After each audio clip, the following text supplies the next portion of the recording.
Same old thing then, everyone. First of all, translate all the assets and all the net assets at the year-end rate on the balance sheet. The year-end rate is 2.4. So it's 43488 divided by 2.4, and that gets me 18120. Now I can go and do S's equity table as normal. So I have year-end, acquisition, post-acquisition. Remember, I do it all in the foreign currency first, and just the year-end and just the at-acquisition columns.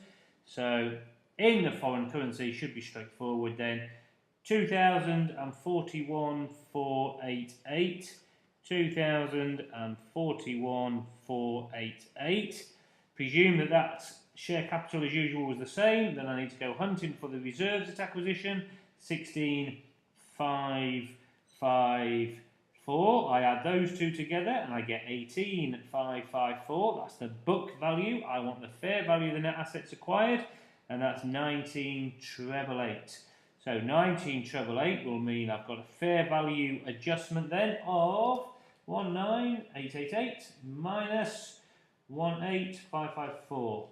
A difference of 1,334. That's always caused by PPE in my question, so I just need to know how long the useful economic life is. So it will be 1,334 over 6 years, and I'll have depreciated it down for how many years I've had it? 4. So divided by 6 times by 4, I would have had depreciation of 889. So 1,334, depreciation 889, and that gives me 445 left over at the year end. So I go put 445 in the year end. Remember, nothing in the post-acquisition column.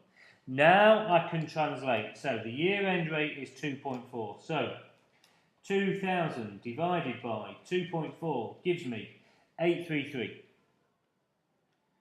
Then 41,488 divided by 2.4 gives me 17,287. And then finally 445 divided by 2.4 gives me 185. So far, so good.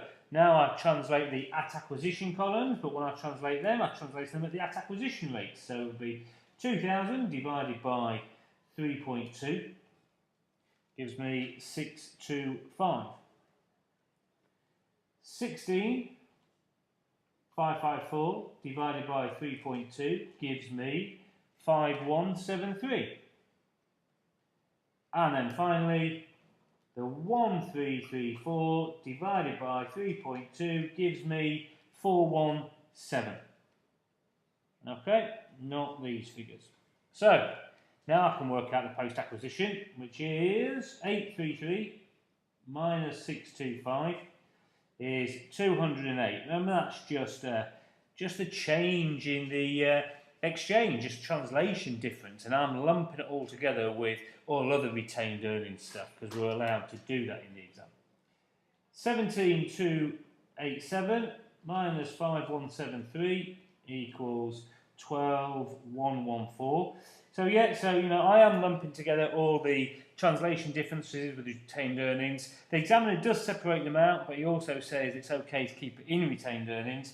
A little bit later on during the course, I think I'll do one where you separate it out. You follow the same techniques as we're doing now, but then there's another little working to separate it out if you so wish. But I don't want to do it yet because, well, it's not needed. And then finally, 185 minus 417 comes to minus 232. And just add those down then. So I've got 208, I've got 12114, and I've got a negative 232, and that gives me 12,090 for my post-acquisition. Cool. So now I can get on with goodwill. Remember, I do goodwill first of all in the foreign currency, and fair value of consideration is always the tricky bit. Fair value of NCI, and then fair value of net assets acquired. Remember, I'm doing it in the foreign currency first. So the foreign currency then, fair value of net assets acquired, 19,888. Fair value of NCI, I'll have to have a look in the question, 8356.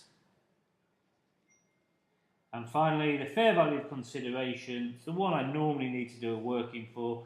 We paid 4,000 at acquisition, so it needs to be 4,000 times by 3.2. So 4,000 times by 3.2 gives me 12,800.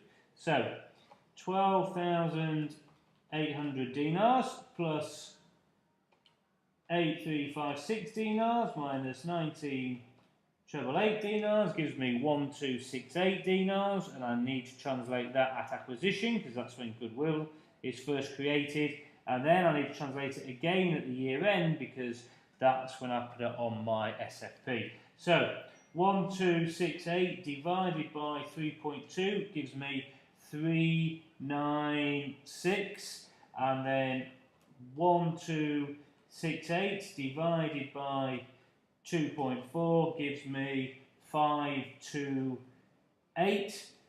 So that's a difference of 528 minus 396, a difference of 132 goodwill gain.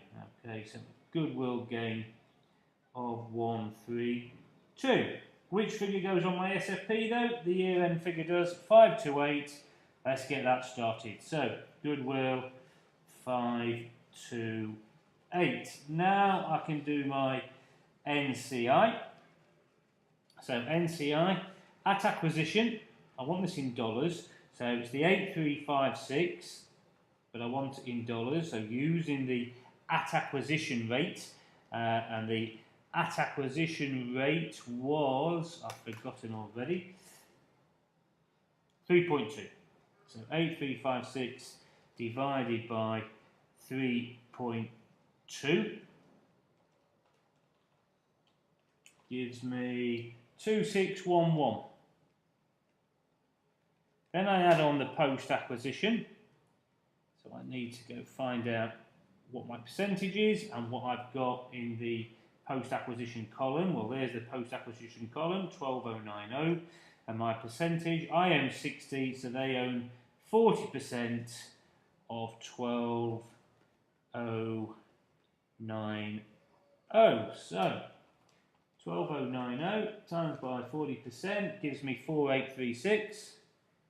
And then finally, add on the goodwill gain, just as I take off a goodwill impairment, same thing.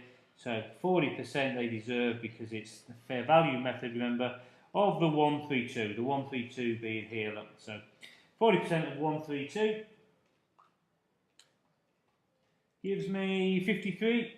And if I add all that down then, so I've got 2611 plus 4836 plus 53 gives me goodwill, NCI of a nice round 7,500. So let me go put that in.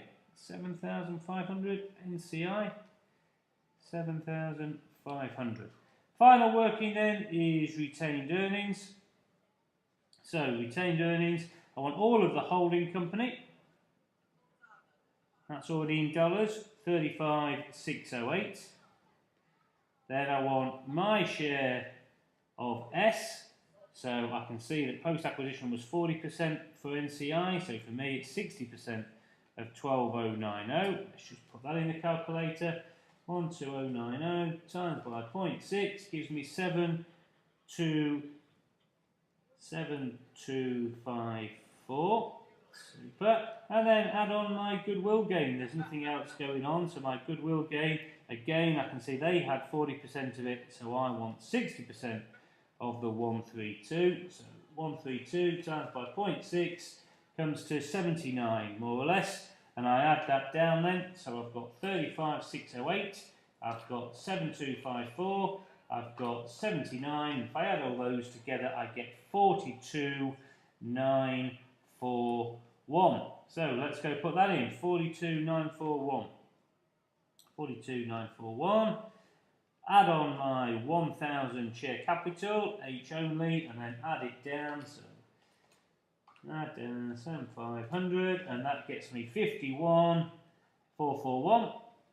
And then I need to add across in dollars all the assets and all the liabilities. And I think I forgot, didn't I, by the looks of it? Yeah, I forgot to add on that 185, so let's add on that 185 as well. And that gives me 59,03913. Add on the 528, goodwill, and I get 51,441. It all balances. Perfect. Okay, we're now ready then to tackle an exam question, I think.